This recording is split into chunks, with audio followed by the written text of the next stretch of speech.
Namo Adita Phat. Thanks so much for joining me for our daily practice check-in. Listen, listen, listen. This beautiful sound calls us back to our true home.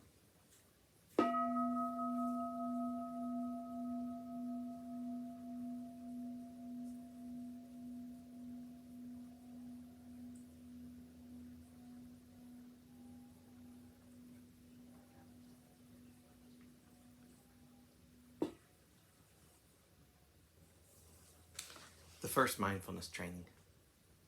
Aware of the suffering caused by the destruction of life, I vow to cultivate compassion and learn ways to protect the lives of people, animals, plants, and minerals. I'm determined not to kill, not to let others kill, and not to condone any act of killing in the world, in my thinking, or in my way of life.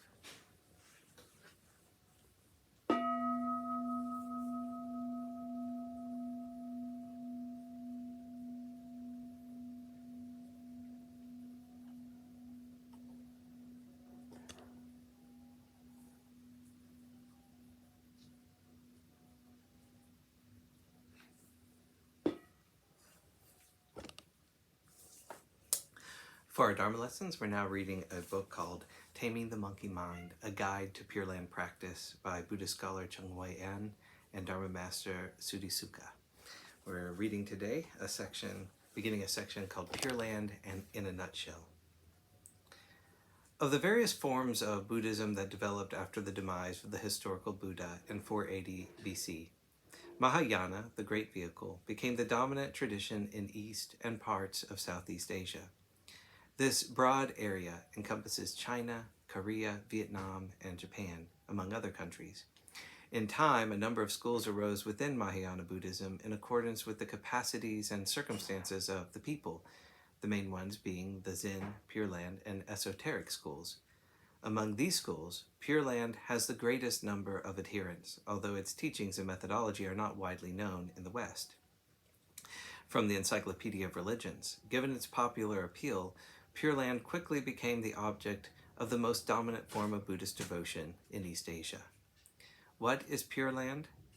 Pure Land comprises the schools of East Asia which emphasize the aspects of Mahayana Buddhism, stressing faith in Amida, meditation on and recitation of his name, and the religious goal of being reborn in his Pure Land, or Western Paradise, according to the Perennial Dictionary of World Religions.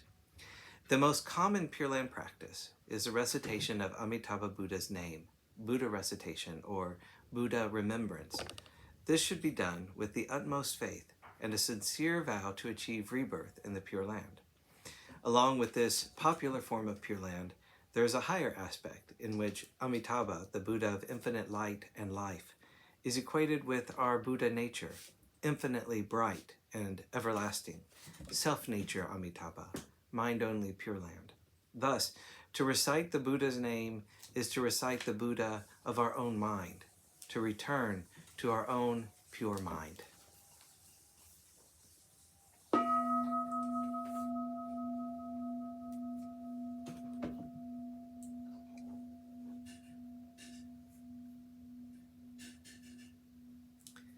May all beings be well. May all beings be happy. May all beings be at peace. Namo Adita Phat. Thanks so much for joining me today.